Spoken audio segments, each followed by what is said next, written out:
ஐயா இன்னைக்கு நிறைய பேருக்கு பார்த்தீங்கன்னாக்க ஒரு 30-40 வயசு மேலே ஆனவே இந்த மூட்டு வலி, முதுகு வலி, அதே மாதிரி இடுப்பு எல்லாம் வலிக்குது, புடக்கலத்தெல்லாம் வலிக்குது, கை காலெல்லாம் வலிக்குது, குதிங்காலெல்லாம் வலிக்குது, கெண்டக்காலெல்லாம் இழுத்து பிடிக்குது, இந்த முதுகாண்ட L4, L5 பிரச்சனையாக இருக்குது, மூட்டு தேய்மானமாக இருக்குது, ரொம்ப வலிக்குது, நடக்கவே முடியல, மூட்டெல்லாம் வலிக்குது, முதுகெல்லாம் வலிக்குதுன்னு சொல்கிறாங்களே, இவங்களுக்கு தம்பி நான் ஒரு மூலிகை சொல்கிறேன்.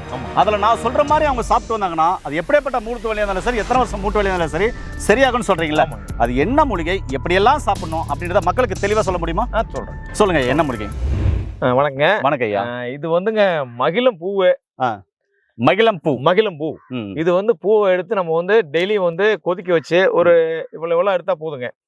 கொஞ்சம் கொஞ்சம் எடுத்து ஒரு சொம்பு தண்ணி ஊற்றி ஒரு டம்ளரை வற்ற வச்சு இதை குடிக்கணுங்க. இது காலை மாலை குடிச்சிட்டு இருந்தோம்னாங்க எவ்வளோ பெரிய மூட்டு பிரச்சனை, நரம்பு பிரச்சனை, எல்லா தலைவலிங்க, உங்களுக்கு நரம்பு பிரச்சனை, அதாவது எல்லா உடம்பு வலி, சர்வ அந்த வலி எல்லாமே சரியாயிடும். ஆமாங்க. இது எப்படி எடுக்கணும், இது எப்படி சாப்பிடணும்னு சொல்லுங்களேன். இப்போ இந்த பூவெல்லாம் இருக்குது. ஆமாங்க. இந்த பூவெல்லாம் இப்படி பறிச்சுக்கணும்னு வைங்களேன். ஆமாங்க. இது பறிச்சுக்கணும் எப்படி சாப்பிடணும் அது? ஐயா இப்போ வந்து நம்ம எல்லாத்துக்கும் கிடைக்காது, நாட்டு மருந்து கடைக்கு போனோம்னா இருக்குங்க ஐயா அந்த பூ. பூ இருக்கு. ஆமாங்க. 100 கிராம் 200 கிராம் வாங்கிக்கலாம். இப்படி பறிச்சுக்கலாம். ஆமாங்க. காஞ்சு இருக்கும், வாங்கிக்கலாம். வாங்கி இதை போட்டுங்க கொதிக்க வச்சு ஒரு சொம்பு தண்ணி ஊற்றி ஒரு டம்ளரை வத்த வச்சு குடிக்கணுங்க ஐயா. குடிக்கணும். ஒரு சொம்பு தண்ணி ஊற்றி ஒரு டம்ளரா வத்த வைக்கணும். வத்த வச்சு அப்படியே குடிக்கிறது, ஆற வச்சு குடிக்கிறது. ஐயா இது ஆற வச்சு குடிச்சா கொஞ்சம் துவர்ப்பா இருக்கும் அப்படின்னுவாங்க. அதனால இதை நாட்டு சக்கரை கலந்துக்கலாமா? பனை வெல்லம் போட்டுக்கலாங்க. பனங்கருப்பட்டி போட்டுக்கலாம். போட்டு காலையில் ஒரு டம்ளர், சாயந்தரம் ஒரு டம்ளர். ஆமாங்க. ஐயா இது எவ்வளவு நாளைக்கு குடிக்கணும் ஐயா? ஒரு வாரம் 2 வாரம் குடிக்கலாங்க. எப்போ வேணா எத்தனை நாளைக்கு வேணா குடிக்கலாங்க.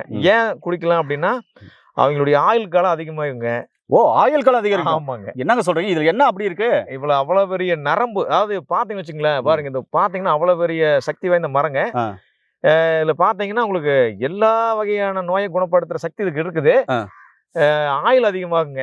ரெண்டாவது வந்து பெண்கள் வந்து ஒரு சிலர் வந்து கருப்பா இருப்பாங்க, கொஞ்சம் பிளாக்கா இருந்துகிட்டு ஒரு மாதிரி இருப்பாங்க, அழகெல்லாம் இருக்குன்னு சொல்லுவாங்க. ஆமா. இது வந்து தொடர்ந்து இந்த மூலிகையினுடைய கஷாயத்தை குடிச்சிட்டே வந்தோம்னா கலர் ஆயிடுவாங்க. அந்த நிறம் மாறும். ஐயா இந்த உடல் குளிர்ச்சிக்கு ஏதோ தண்ணி ஊத்திக்கலாம்னு சொன்னீங்களே, எப்படி அது? இந்த பூ வந்துங்க ஐயா இரவு ஃபுல்லா ஊற வச்சோம். பச்சை தண்ணியில ஊற வச்சு நம்ம பாத்திரத்தை ஊற வச்சு காலையில எந்திரிச்சு குளிக்கணும். குளிச்சுட்டு இருந்தோம்னா அந்த நம்மளுடைய தலையில இருக்கிற சூடு, முடி கொட்டுற பிரச்சனை, முகத்துல இருக்கிற மங்கு, தூக்கம் வரல, எனக்கு எப்ப பார்த்தாலும் ஒரு மாதிரியே இருக்குது அப்படிங்கிறதெல்லாம் சரிப்படுத்தும். ஆமாங்க.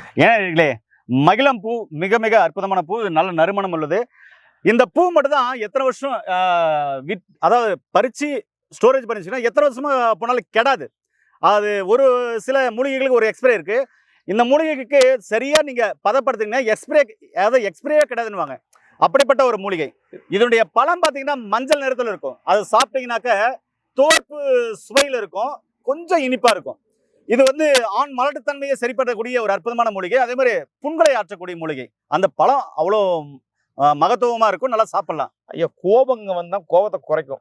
அதாவது மகிழம் மன மகிழ்ச்சியா பண்றதுதான், மகிழ்ச்சியா வைக்கிறது தான் மகிழ மரம்னு வச்சிருக்காங்க. இப்ப கோபமாகறவங்க கூட சாப்பிடலாம். அதாவது மனம் சார்ந்த பிரச்சனை உள்ளவங்களும் சாப்பிடலாம். அதிகமா எனக்கு கோபம் வருது, சண்டை போடுறேன், நான் அதிகமா எனக்கு இதாயிட்டே இருக்கிறேன், எப்ப பார்த்தாலும் அப்படிங்கன்னா ரொம்ப பதட்டமா இருக்கிறேன், எப்ப பார்த்தாலும் அதிகமா காரணம்லாம் சண்டைக்கு போயிட்டு இருக்கிறேன், வீட்டுக்காரர்கிட்ட போயிட்டு இருக்கிறேன், பக்கத்துல சண்டைக்கு போயிட்டு இருக்கிறேன் அப்படிங்கிற கூட இதை தொடர்ந்து சாப்பிட்டாங்கன்னா அந்த கோபம் வராதுங்க, மன மகிழ்ச்சியே வச்சுக்கும். அதான் மகிழம் பூ. ஏன் அற்புதமான தகவல் ஐயா கொடுத்திருக்காரு. கண்டிப்பா இந்த வீடியோவை ஷேர் பண்ணுங்க. இந்த வீடியோவை சேவ் பண்ணி வச்சுக்கோங்க. மீண்டும் இன்னொரு அருமையான பதிவு சந்திக்கலாம். நன்றி, வணக்கம்.